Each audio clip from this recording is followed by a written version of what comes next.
Bienvenue à tout le monde, vous êtes nombreux.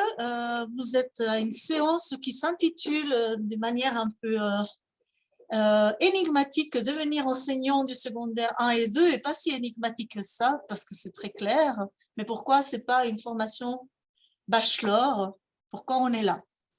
Alors, on est là parce que souvent, quand vous vous lancez dans la recherche d'une carrière universitaire, vous avez déjà un petit projet de professionnel en tête et que le projet professionnel d'enseignant, ben nous, on est là pour répondre à vos questions et savoir comment vous guider, quelles études universitaires préalables il faut faire et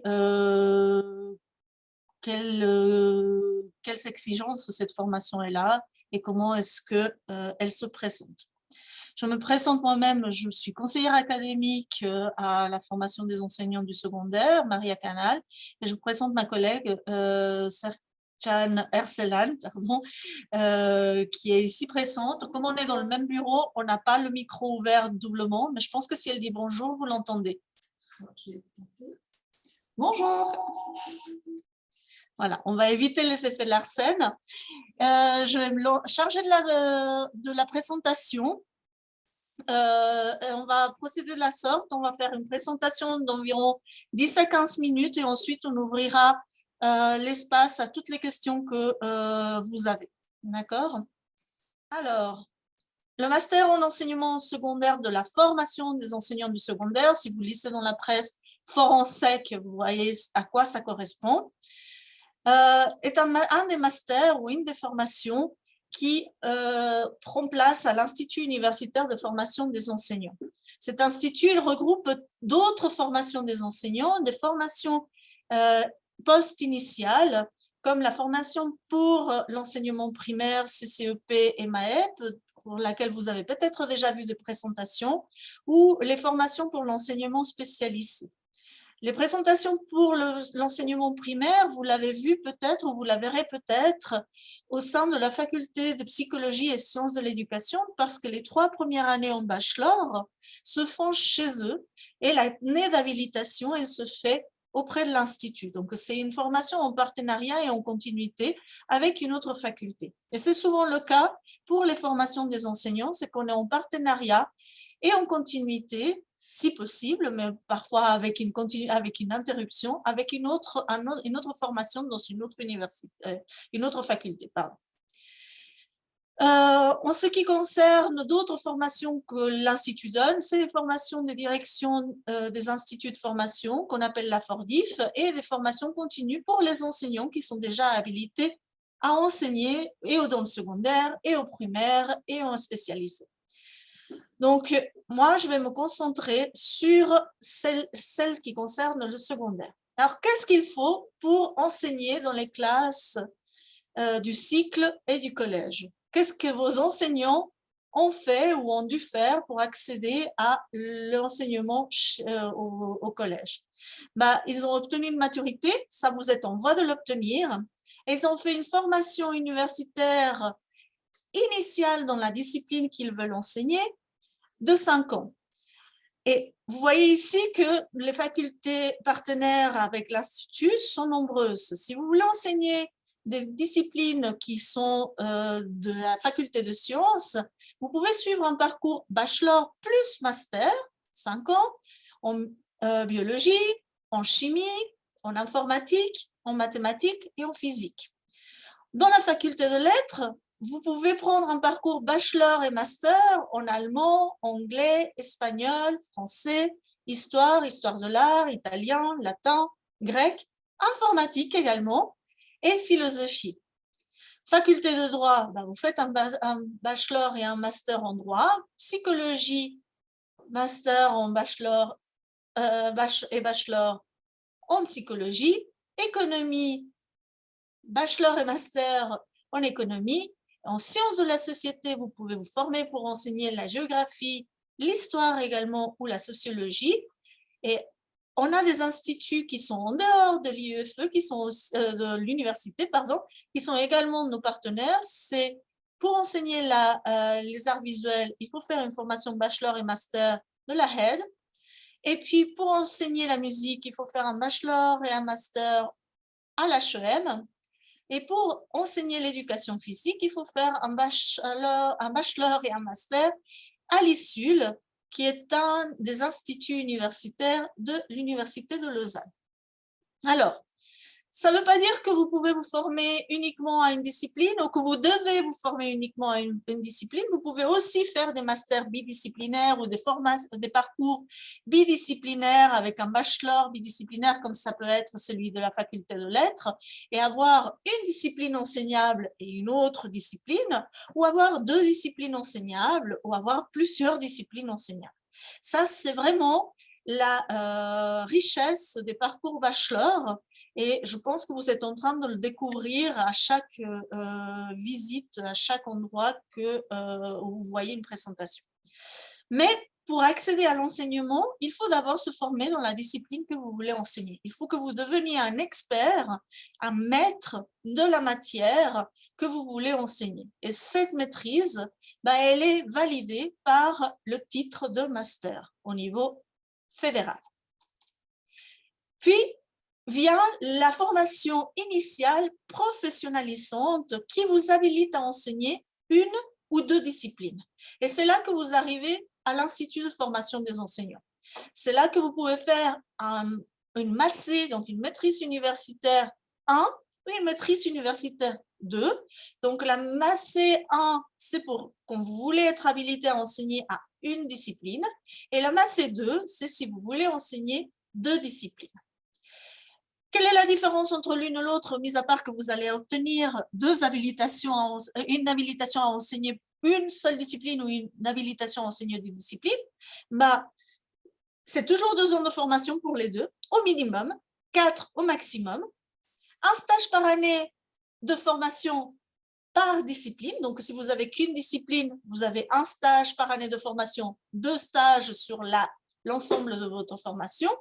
Si vous avez 2 disciplines, vous avez 2 stages par année de formation, 4 stages pour l'ensemble de la formation.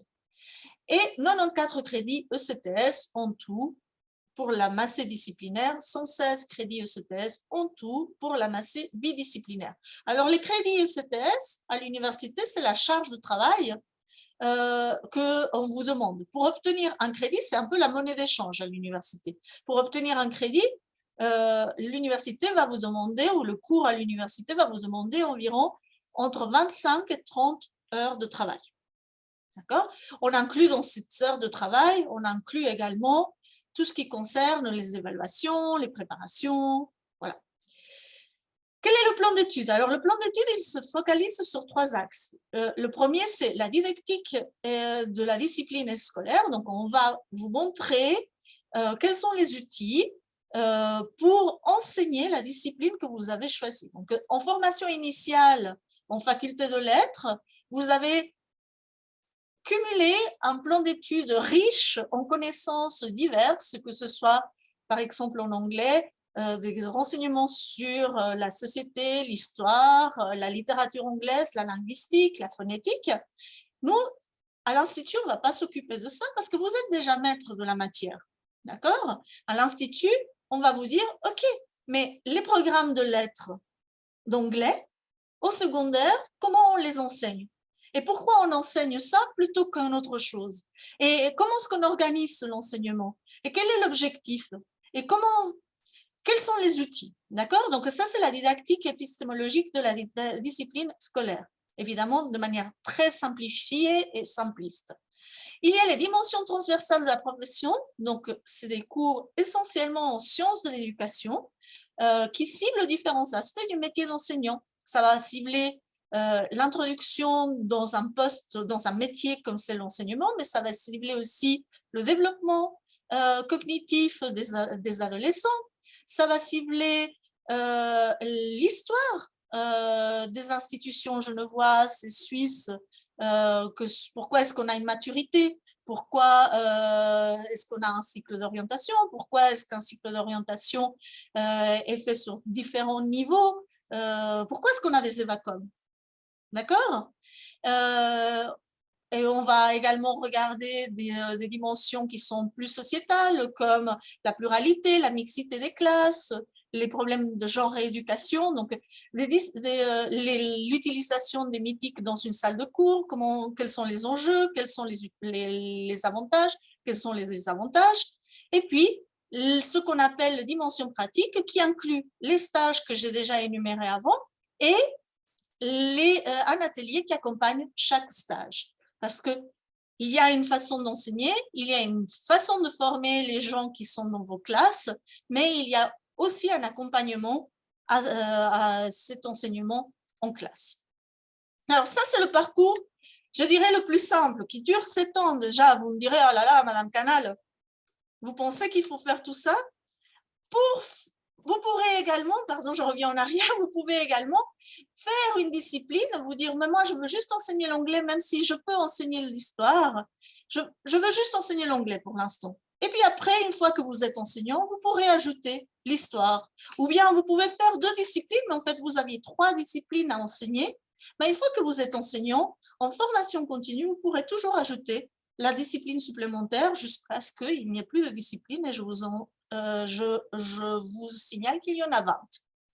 Pour plus de appétit, séduction et envie, je vous invite à regarder sur le site de la formation le teaser de notre directeur de programme et puis de naviguer un petit peu sur les exigences, mais vous avez largement le temps parce qu'on est en train de parler d'une formation que si vous entrez en faculté pour une discipline enseignable l'année prochaine, bah vous entrerez dans cette formation dans 5 ans plus tôt. Donc ça veut dire que aujourd'hui on fait un petit point d'information et dans 3 ans, quand vous allez choisir votre master, vous allez refaire un petit point d'information dans la journée de master au moins. Et puis, quand vous êtes en train de faire votre master, vous allez regarder auprès de la conseillère académique ou du conseiller académique de la formation si les choses sont toujours les mêmes qu'il y a 5 ans ou s'il y a des nouveautés, de nouvelles exigences, parce que le métier d'enseignant est un métier vivant et donc il change constamment au fur et à mesure que la société change. Je vais également vous présenter une autre formation qui est une formation qui s'appelle un master en didactique disciplinaire. Alors, c'est également une formation à laquelle vous accédez après un bachelor. Alors, cette fois-ci, c'est 3 ans et pas 5 ans. Mais par contre, et c'est pour ça que je la présente, c'est que cette formation-là, elle ne vous permet pas d'enseigner au secondaire. Cette formation-là, elle vous permet d'accéder à la formation de formateurs dans les hautes écoles pédagogiques. Donc, elle ne vous habilite pas à enseigner au secondaire, elle vous permet de prendre en charge des missions d'enseignement auprès des HEP et des autres écoles pédagogiques romandes, en tout cas.